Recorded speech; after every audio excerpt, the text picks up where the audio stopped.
A message. Thanks. I just got a message from Kelly saying that she's busy helping customers, but will be joining as soon as she can. Got it. Okay. Good to know. All right. Well, let's dive in. And good morning, everybody. Purpose of the recording. This is a recording of the steering committee of the Vermont Climate Council. It's April 9th. All right. So we have an agenda. I just dropped in the chat. I can share it on my screen. Yeah, if you would, David, I'm having a hard time bringing the agenda up. Okay. Yeah. Let me share it then. All right. That should be big enough, folks. Shout out if you need help seeing that, please. If it needs to be bigger.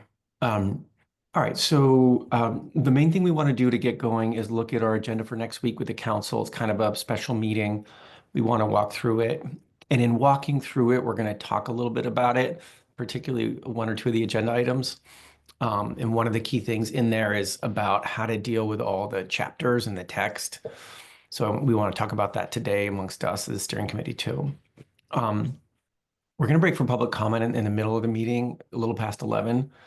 And then the last thing we're going to do is look at a schedule of council meetings to get us through the end goal of the updated climate action plan.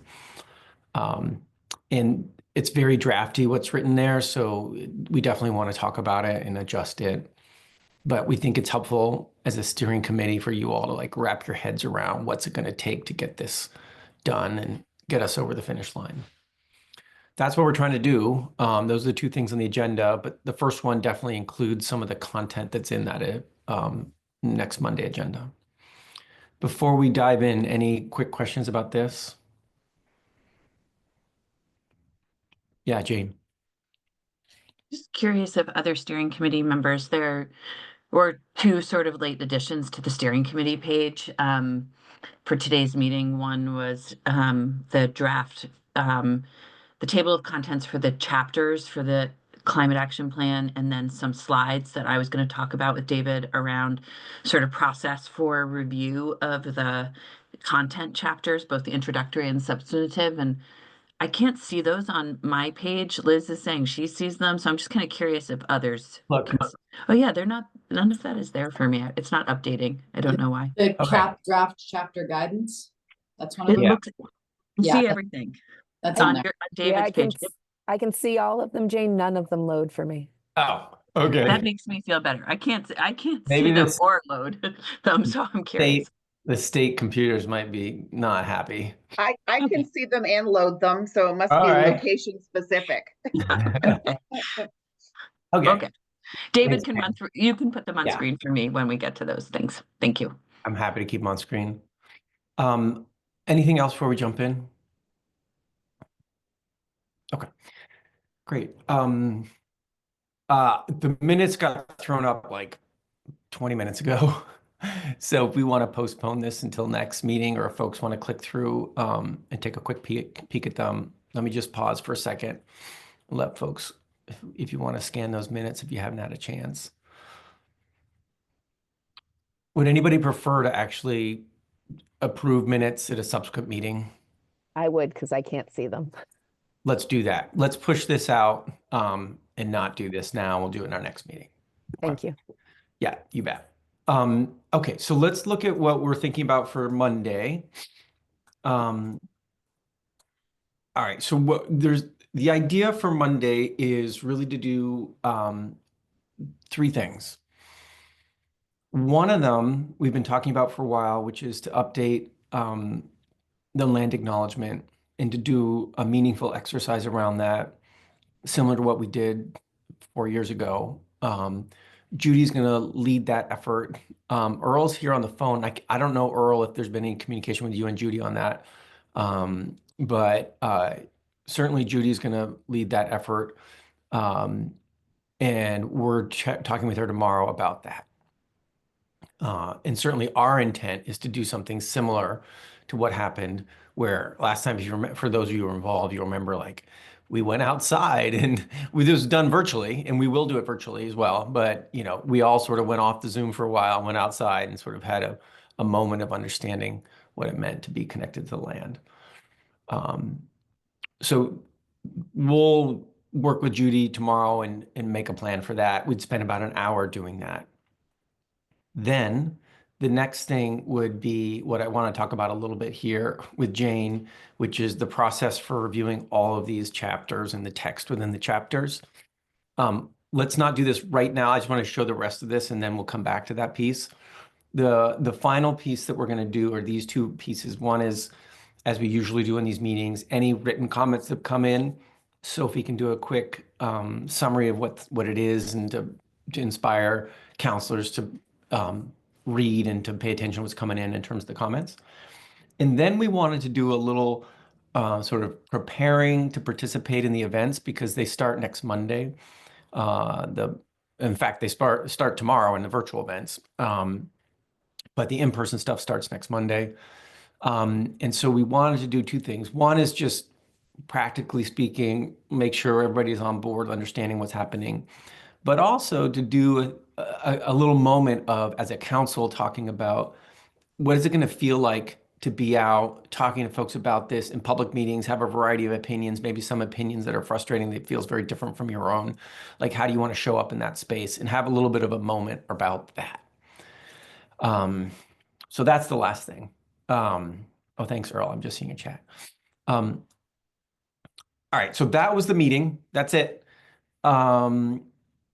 Before I wanted to spend a little bit of time on this one, but before I do, is there anything like big picture wise for next Monday that you'd want to see different in this agenda?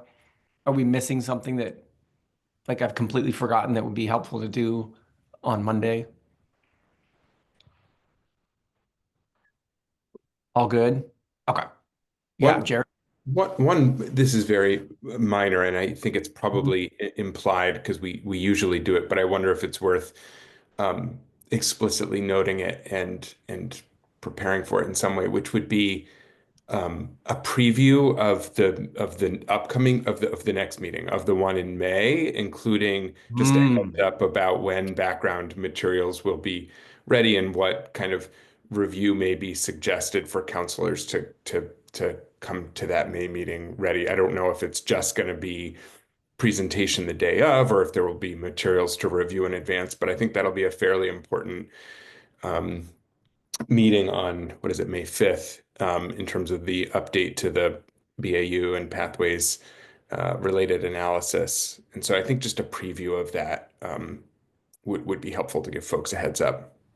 I love that. And it forces us to talk a little bit about what's realistic to get and how soon to get in advance of that meeting from the summaries from all this stuff, right? Because it starts tomorrow.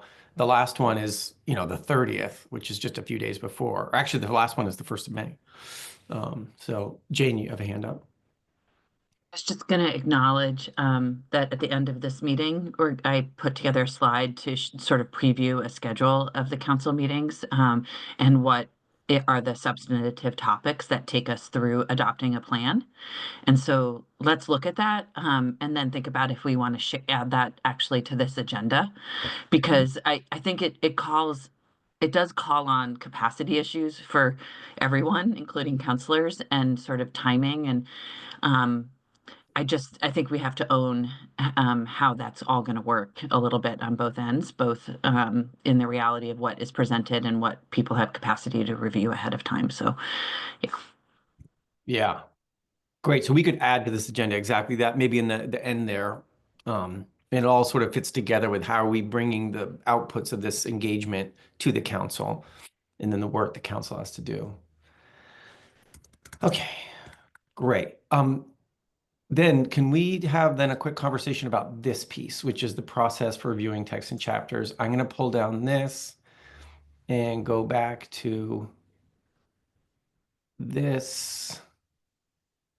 Where do you want me to start, Jane? Do you want I'll me to start with in the slides, not yeah, that one. These ones. Thank you. Yeah. Do you want me to talk through them and then turn it back to you all? Yeah, I think that would be helpful. So I think this thinking is fresh, sort of as we said, we just posted this. David and I, Liz, Sophie, we've all been sort of having a coming together moment and trying to think about how we frame up, how we look at what the process is in getting to the agreed upon content for the climate action plan. I do want to just take a moment and say, like, in large part, most of the chapters are all drafted, and we should really celebrate this because we were editing and putting those forward right up until the last moment. And so I think David and I have felt frustrated about certain things that we keep hitting heads on, but that's only because we actually have the time to coordinate and think about how these chapters work well together. I joked to David, like, we didn't even do this the last time. Why are you pushing us on this? But this time it's because we have the chapters and we have some time to think about how we get to a better place for what they look like in the final plan. And so the overall shortcomings of the chapters, and David and I have come to think about them with Liz and Sophie as two buckets. There's the introductory chapters, which are really the sort of the context. Why is climate action needed? That includes Leslie Ann's chapter, the scientific underpinning, just transitions, the new health chapter. Those are all introductory. They're really scientific and supposed to sort of set the stage. And then there's the substantive chapters, which are the chapters that are the precursors to the recommendations and are really supposed to build support and understanding for why you all have put forward the recommendations you have. Across all of them, I think we've come to agree that they're generally too long. There's a lot of overlap in the writings, especially in the substantive chapters. So the Ag and Eco chapters, which we had actually hoped to sort of put forward revisions to sort of show a model chapter ahead of today. And then we thought we were picking one of the best written chapters to do that with, in our opinion. But then it hit us that all three of the Ag and Eco chapters really have the same sort of overarching message and just with slight modifications. So really, there's a lot of overlap in content. Obviously, and this is just not a critique, but just a recognition, they were written by a lot of different authors. And so there are many voices, and there's an inconsistent approach to how counselors did that writing. And there's just no consistent tie together, like reference to one other chapter or where you speak here, don't have to copy it again. And that really should be thought about. The good thing, maybe we don't feel it because I don't always feel it, but we do have some time. We have some time to edit these and revise them. And so today, the next two slides are sort of talking points for you all to think about how we talk about this with the council on Monday and what the process is from here. And before I go there, I'll pause since Jared's hand is up. Yeah, just a reflection on kind of wording and framing. And I know we're using shorthand, but I'm thinking just for clarity with other counselors and anybody else who's reading our minutes or watching our meetings, I'm a little uncomfortable talking about the kind of climate change in Vermont, scientific underpinning chapters, health chapters, economics chapters as not substantive. I think they're not recommendation focused, or they're not.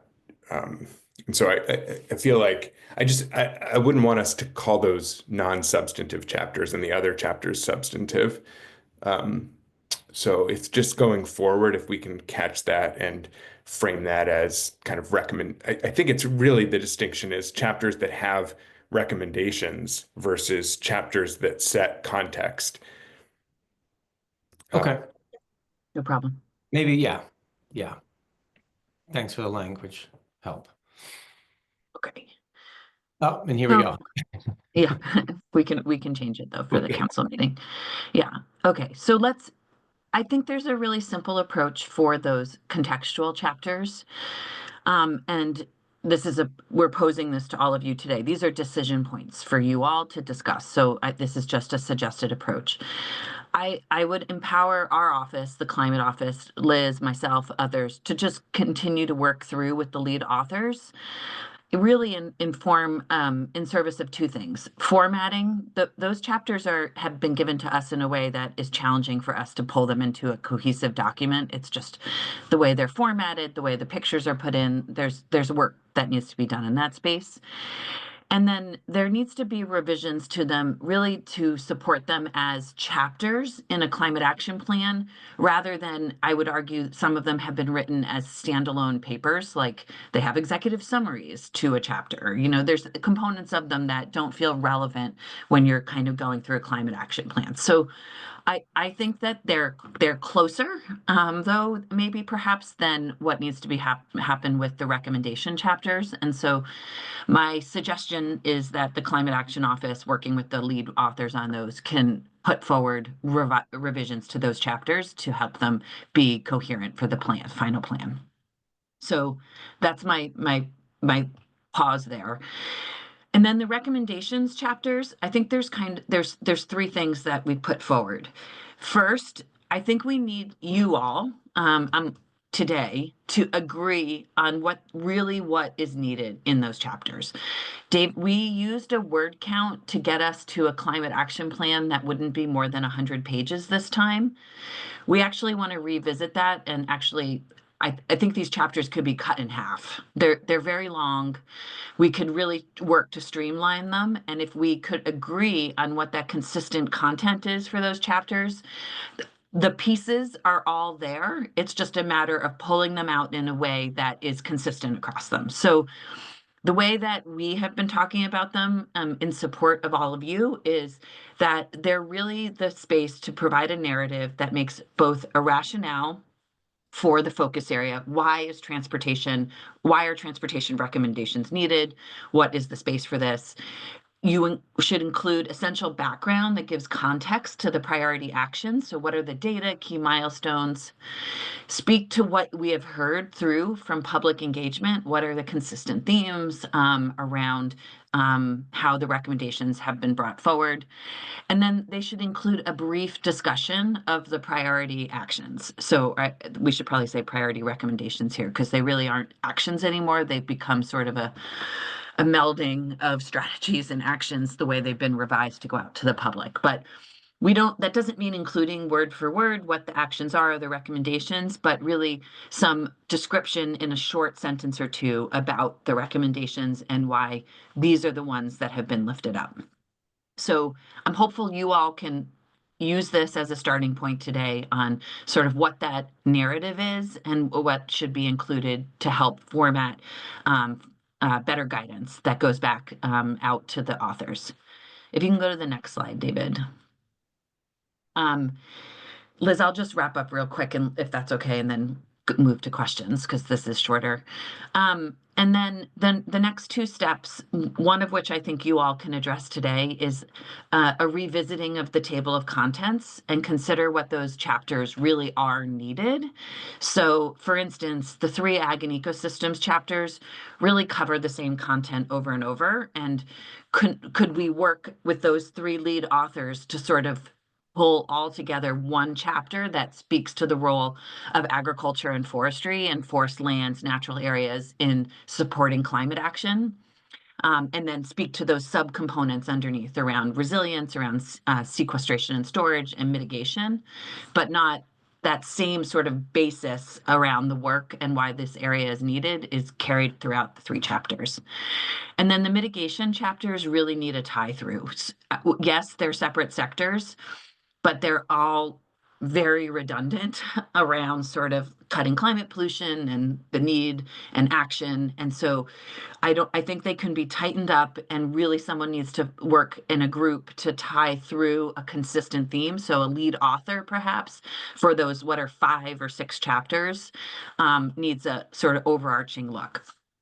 And so our recommendation for you all to discuss today to put forward to the Climate Council is that there's sort of a stepwise approach. And I think counselors, as we've said, are still the lead authors of these recommendation chapters. So there's a role for counselors to work to revise the chapters based on sort of the guidance and content that you all agree upon. There's likely a need for smaller groups to come together to coordinate to deal with redundancy and that tie through. And then I'll ask you all and if there's some role for that tie through around the Climate Action Office. I don't think that the revisions or the writing of the chapters will fall to us, but if there's a one voice kind of needed that isn't the council, that's a discussion for you all to have today. And I'll just preface that the secretary and I haven't really talked about her view on what that looks like. So, we just wanted to put that out there. So this is what I think we should talk about and get to a place where we can present it to the Climate Council on Monday, understanding that there's really till, I think the way we've proposed it, a month or so to actually operationalize this in revisions to the work. And we can look at that also, what a timeline for this is based on the schedule for the upcoming council meetings. Thanks, Jane. Really helpful. Liz, over to you, and then I have some guiding questions too. Could you put up the slide before? So, my question or comment, I don't know if it's a question actually, is I'm not sure I feel like we are at the point where the steering committee can give you what you're looking for on item 1. And it might be just from my lens of the chapter that I put together and the other mitigation chapters I've looked at. The step that feels like it's missing here, and I've felt it acutely like in the area that I've helped with, but I think it's happening in the other mitigation areas too at this point, is that ownership has sort of devolved, and the cohesive action of the subcommittees or even the task groups has not stuck. And like David, I know you and others in the climate office who are helping saw that recently as we were trying to fix some of the key priorities. There were some like really basic things that were wrong with those that no one was identifying, including like the co-chairs, frankly. And to me, that is similar to what I've seen on the chapter stuff, where a chapter was put together, it was put out to maybe a task group, potentially no comments came back in, or if they did, maybe it was just one person. And meanwhile, nobody on the subcommittee, of course, has kind of gotten together to own that either. Maybe we're beyond that, but from a quality point of view and getting some of these things done that you're identifying in a way that is accepted by the council, it feels like that step is missing.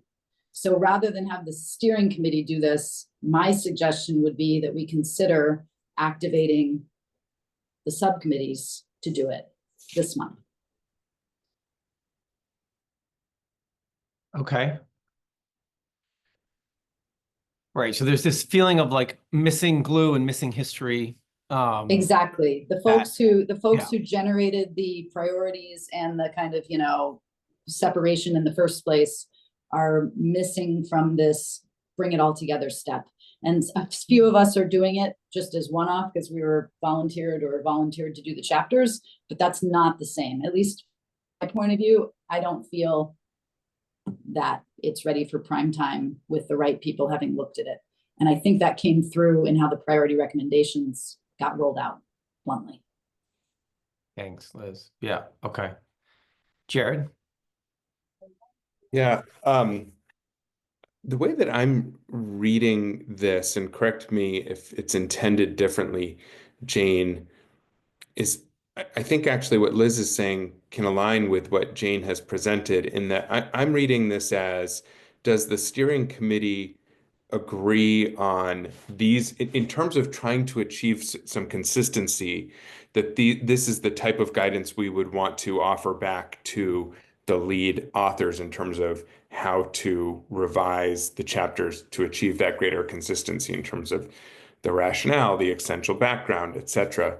And to me, that all looks and feels right. But I agree with Liz, and I think you were saying this as well, Jane, that some of the chapters could benefit from more of a single voice. Like I wonder about the co-chairs of ag and ecosystems, approaching them about trying to condense and achieve consistency between those 3 chapters. I wonder about the co-chairs of cross-sector in terms of the voice. I know Rich has taken a role in writing some of those chapters, but if there's an issue about consistency of voice and format and approach, what I'm hearing your request as, Jane, is does this like feedback that you've listed here in bullet points look good to go back to them? And then if they need to connect back to the subcommittees or the task groups to make sure they're not missing something in line with what Liz just said, Absolutely. But at a high level, I think that these bullet points in terms of some guidance for what we would want to see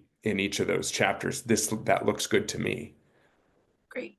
Yes, and just to concur, yes, I agree. Really, the question here was around steering committee and like the bullets, and then where I see what Liz is suggesting for discussion fitting in is on that, number 3, which really focuses on that process down on the next slide, David. Like like who's working to revise chapters and how do the subcommittees or co-chairs fit into that? Is it independent? Is it smaller groups, or is it, instead of smaller groups, is it the full subcommittees? Right. Right. And then I'd love to pull up the list of chapters again in just a second. Julie, go ahead, please. I also feel like, I mean, I've gone through each of the draft chapters and made a bunch of notes that I'm happy to share. I guess I would suggest it may be important for the steering committee to provide feedback too. I think understanding the sort of the concerns or the opportunities Liz raised in terms of directing people to go back in and look at their work and review it for consistency.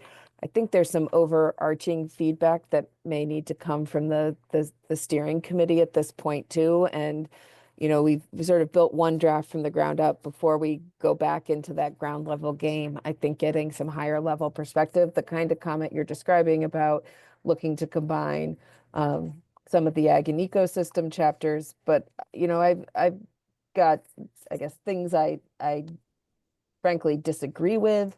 I have things where, we're getting to a remarkable level of specificity in some places that isn't matched in other places.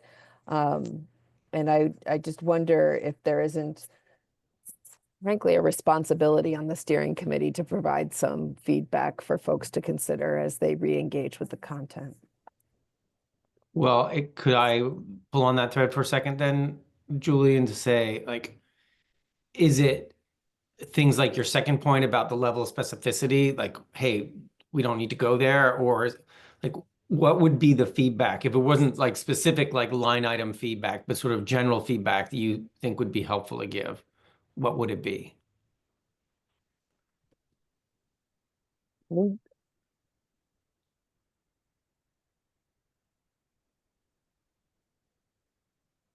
So that's a great question. I would say what I have is not necessarily line level feedback. It's more like the section feels too narrow, right? And should be, needs to focus more comprehensively on this set of issues. A lot of it's pieces that feel like they're missing some questions, I guess, about tone.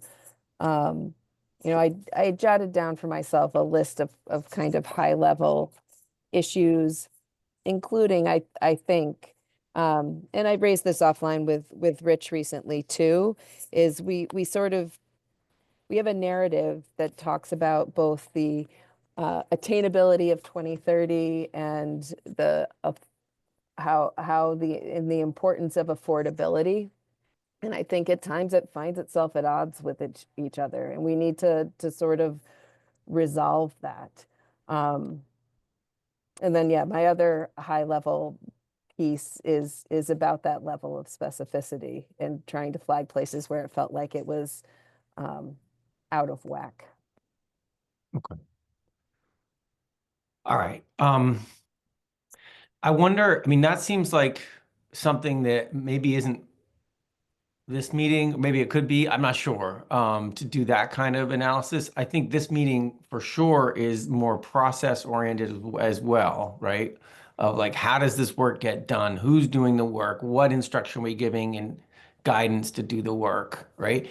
Maybe baked into that, Julie, would be some like, hey, let's try to be a little more consistent on specificity, right? Hey, let's be attentive to this tension that we know exists between affordability and achievability of 2030, right? I guess that could be part of it. Jared? Yeah, I'm just wondering if there's an important distinction between feedback that each of us as counselors can and should provide versus a message from the overall steering committee. I don't know exactly what Secretary Moore's feedback is, but I imagine that there are things that she disagrees with that, for instance, I may agree with. There are areas where somebody may think something is too specific, but somebody else may think that specificity is helpful for clarity.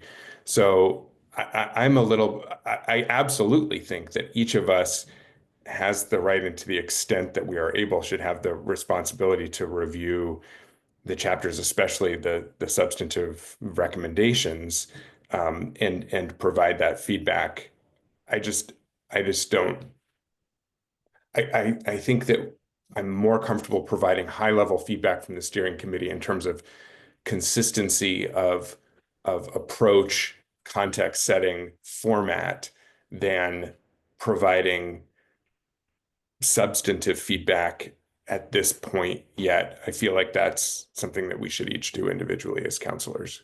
Frankly, because I just don't think that we're going to find agreement on that as a steering committee. Okay. Well, why don't we circle in for now around the things that we absolutely can do today, right? Which is about the sort of process piece of this and the content piece, to the extent like this outline of content here feels like the right outline of content, right? One thing I wanted to just to circle back on is to look at this. Jane had referenced like the different mitigation chapters that probably would benefit from a more unified effort, like a single writer or a group that comes together to write. Like when you look at this, we have the top priority actions sort of overview, which is going to have a narrative in it about emissions reductions. It'll also have the other narratives around resilience and everything else. Then you've got a mitigation pathways overview, right? That's going to be sort of the key messages around emissions reductions. Then you've got transportation, buildings, and electricity, right? And maybe ag, although we have a different approach on ag, right? And so all 5 of those are an opportunity to be consistent and to not duplicate lots of text. All right. So that's where I think Jane was saying for these 5 things, this one, and then second, definitely transportation, buildings, and electricity. How do you get coherence there and not just like repetitive text? So I would encourage, maybe Jane, you and the Climate Action Office can help gather those voices together so they can do that work, right? But that feels like a cross-sector kind of effort, you know what I mean? So that's one thing. And the other thing would be on the ag piece. Right now we have ag in 3 places, the pathways to mitigation here, and then we've got resilience in natural and working lands, and then we've got the sequestration. And if we were to go back to sort of the core of what's coming out of ag and ecosystem and the priority recommendations coming out and all the other ones, it really is a common story, right? That weaves in together emissions reductions and sequestration, resilience, and, land, natural lands policy. So it kind of feels like, wow, those actually should be 3. And when we see the chapters that came in from Jael and from David Mears, it's a ton of overlap.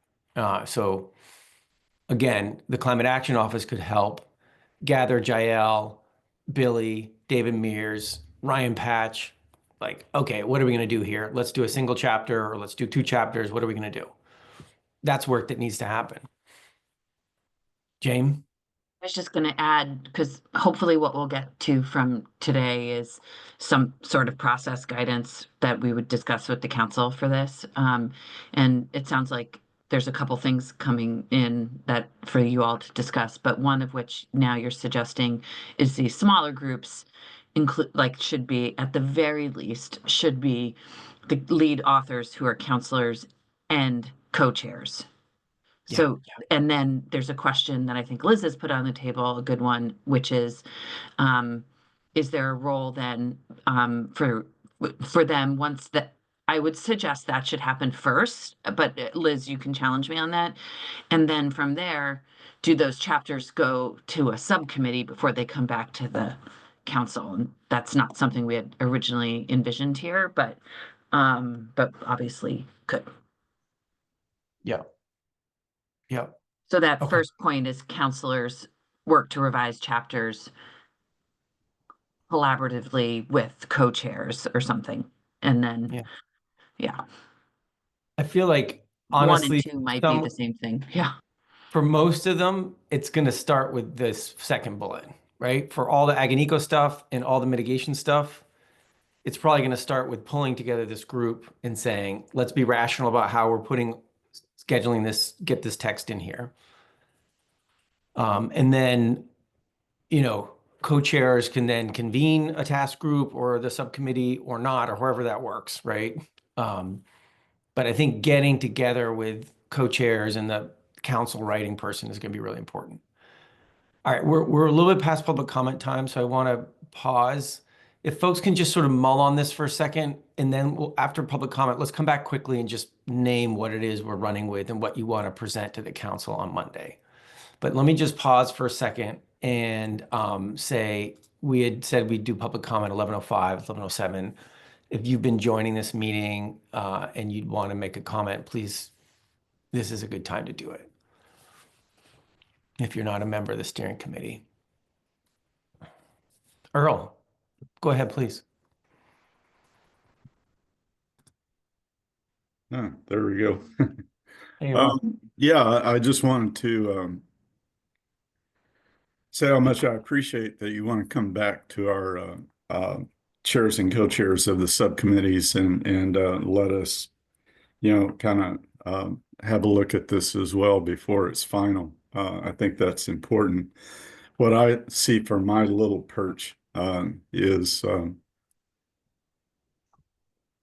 a tendency to bring everything together, compile everything together after our working groups worked really hard to write this up. Our struggle, and what I'm hearing from y'all, it sounds like your struggle as well. We were given this long list for my working group. We had 84 of these ideas to work with, to prioritize and bring to the top what we thought was really relevant for the report that you're going to be given to the legislature in June. And so we did that. We rewrote almost all of them. But the problem that we had was what we were given was laced with acts and law that we weren't privy to, and we weren't given enough time to do the research to tie this together better. Our rewrite included pieces of what we were supposed to be prioritizing. So we left those in, but we didn't understand them totally and didn't have time to either, and couldn't find anyone to help us with that while we were doing the writing. And so now I see y'all looking at that going, well, it's not, the language includes these things, but how does that relate? And that was our struggle as well. We did the best we could with what we were given to work with in the short time we were given to do it. And so now that it's rising to the top, y'all have questions about the relevancy of what we did compared to the acts or laws that are entangled in what you wanted us to work with. So that's the confusion we had doing this. And I see now that that is becoming a struggle for the folks that are writing this up. I just wanted to say that. Thanks, Earl. Thanks for sharing that. Yeah, it's a bit of a beast, this process. Any other comments from folks who are listening in today? Okay. All right, so in terms of just you all determining what you'd like to put forward to the council on Monday. Are Jane's slides in good enough shape to be the guiding piece of that on Monday? Would you like to make some changes to those slides? Personally, I would change the order of this first and second bullet, and particularly for ag and eco and all the mitigation stuff. I would gather a group with co-chairs and sort of rationalize. Any other things before we prep this for Monday, Liz? Yeah, and obviously she's going to address Jared's comment, but besides that, why shouldn't we be assuming that everybody agrees that at least the list is right on the second, sorry, my light keeps going off, the second page. Is there more for the steering committee to do? I mean, other than just say we've looked at this and it looks like the right priority, because otherwise we should be taking, like, it shouldn't say agree anymore. It should say, focus The on. content is, yes. Yeah, exactly. Right. Stuff like that. I love it. That's exactly what we're wanting. Like, 'cause we're just like putting some ideas in front, and if you all are okay with it, be like, yeah, here's the content. So yes, we are. If you all are feeling comfortable with, like, this is the content. Yeah. Yes, and it changes that whole bullet, though. I guess it's no longer like this. So I think Jane's going to have to rework how this is messaged out based upon the feedback today to make this more action oriented in terms of what we just talked about, where perhaps chairs and co-chairs are listed. Maybe it becomes a second slide where all of the process is together rather than split up, stuff like that. So I do think there's a decent amount of work to do on the slides. So I just didn't want to. That's great. Without saying that. Does that make sense, Jane? I agree. Nice. Okay. Jared?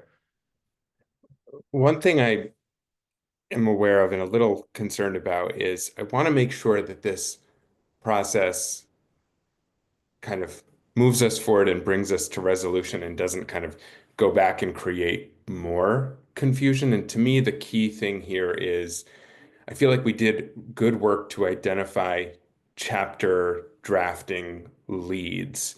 And I feel like any communication back to subcommittees or task groups, to me, I see any feedback that the chapter draft lead is seeking in order to kind of respond to and affirmatively incorporate this guidance. If they need the assistance of subcommittee members or task group members, then I think those lead authors should reach out and do that. And of course, they should be welcoming and incorporating feedback as appropriate that they receive from those folks or for other counselors.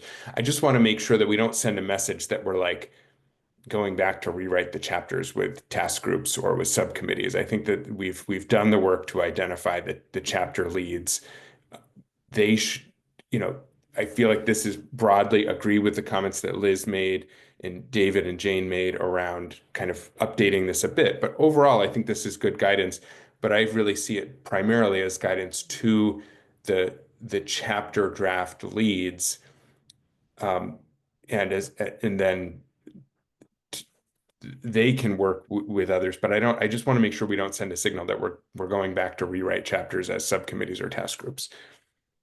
Thanks, Jared. Yeah, and I don't think we're doing that. Like Liz Okay. and then Julie, and then let's move on. Yeah, I think it might depend upon what chapter and whether it's in the recommendations or the background building blocks. I'll just speak for myself.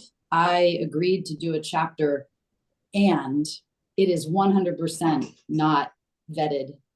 I think one person has given me comments and that was not my expectation. I don't think that's good process. Some of what's in there, I mean, I support the electricity stuff, but I've seen things in other mitigation drafts that, to Julie's point, I'm not sure I agree with. And so you're right that we can do individual counselor comments, but I don't know why we wouldn't fall back to the structure that has worked for us, not for a rewrite, but for good process check-in at the co-chair and chair level, and I would argue at the subcommittee level, when we have our drafts cleaned up.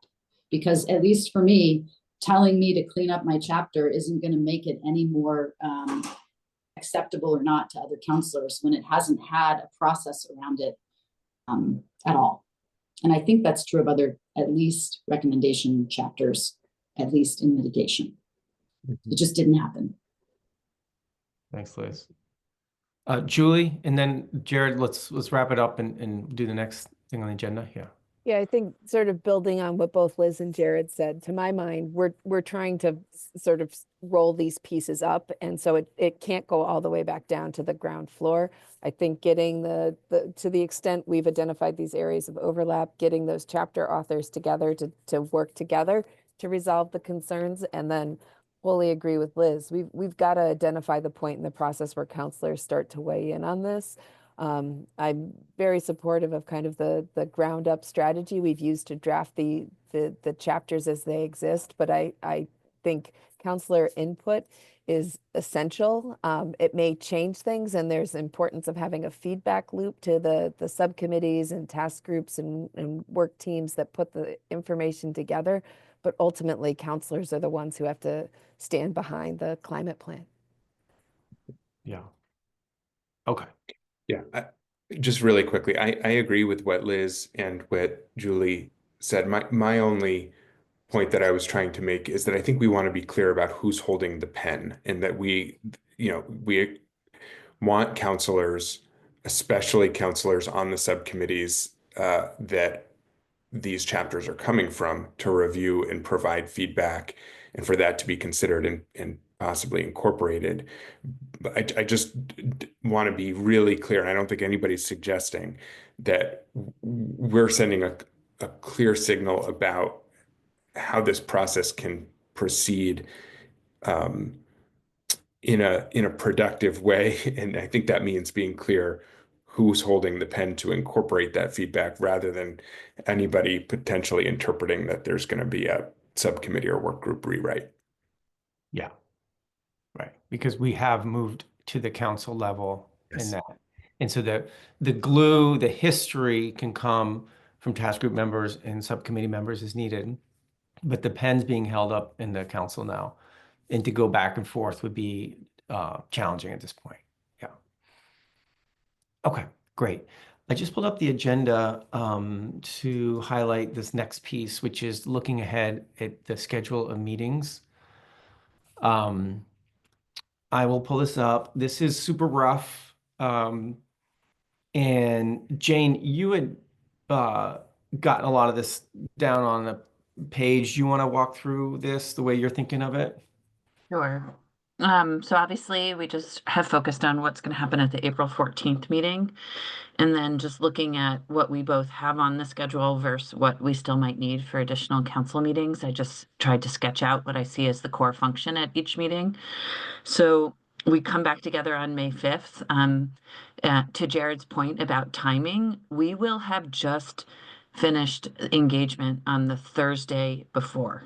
So I want to say that David, Sophie, and I spent a lot of time earlier this week, and David and Sophie even more time, really talking about how to be fully prepared with a thematic presentation and content to all of you about what we're hearing at those meetings, and have time scheduled with David when he's here in Vermont to actually put that sketch together after the first 4 meetings of the themes. So we really have a document that's a working document that we're adding to as we keep going through the rest of the engagement, of which there's more. There are a lot of engagements happening, because Sophie's also been working to add some engagement with frontline and impacted communities and CBO through the work she's been doing with CBOs to ensure their voices are represented due to the locations of the meetings. This requires probably a longer conversation that we don't have time for today, but because we collaborated with RPCs, there's no meeting in both the Northeast Kingdom, fully into the Kingdom, and none in Burlington and Winooski. So we've been working through CBOs to try to lift up voices in those areas.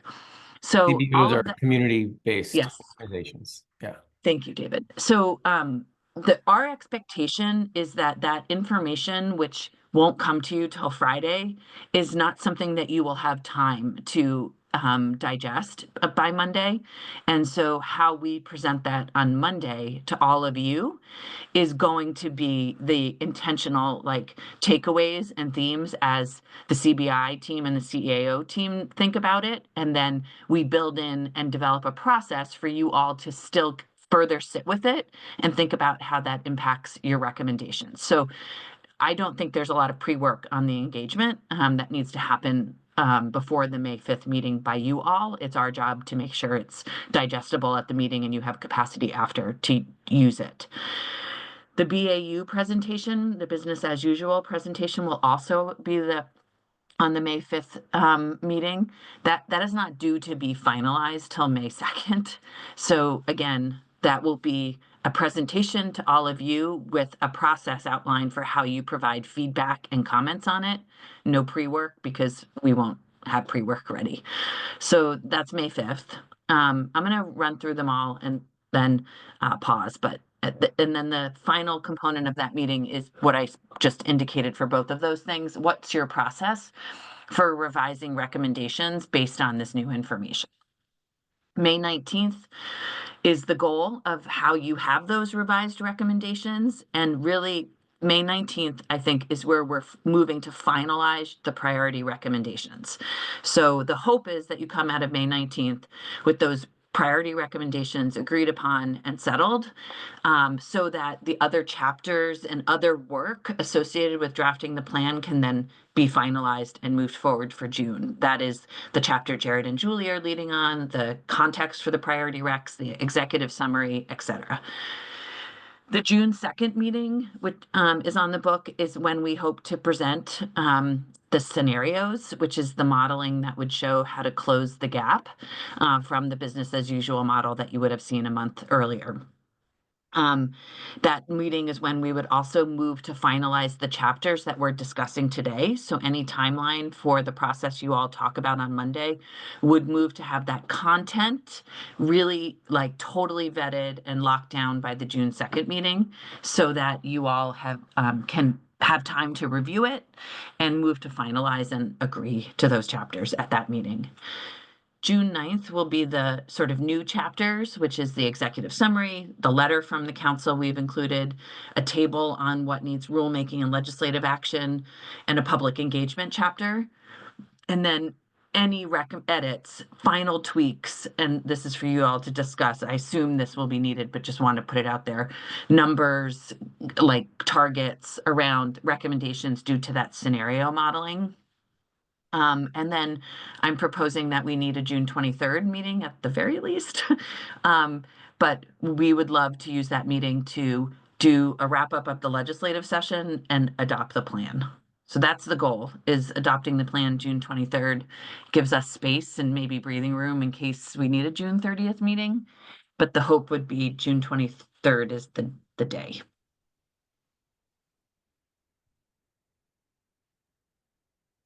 Okay. All right.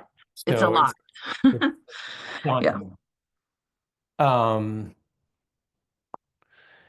Well, people's quick reactions to this, because we'll put this on Monday's agenda as well. But is there anything you want to comment on before it goes on Monday's agenda?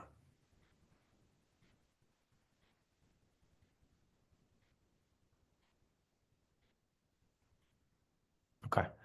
I'll just say that what's tricky with this kind of schedule is it doesn't give a lot of time to read ahead of meetings, right?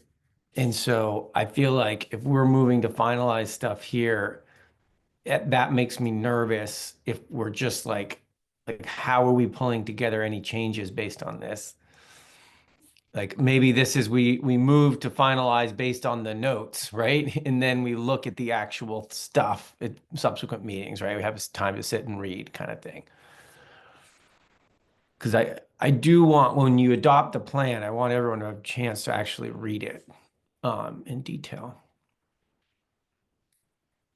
Anything else or anything folks want to say? Jared? I just want to offer a reflection just in the interest of kind of learning together and feedback as we go. And I recognize that there were reasons, including the difficulty with contracting, doing a contracting process with an internationally based organization. But as we look ahead, it's crazy to think about right now, but to a 2029 plan, I really think that the ideal process would be that we have an updated BAU and pathways analysis to inform the drafting of the recommendations.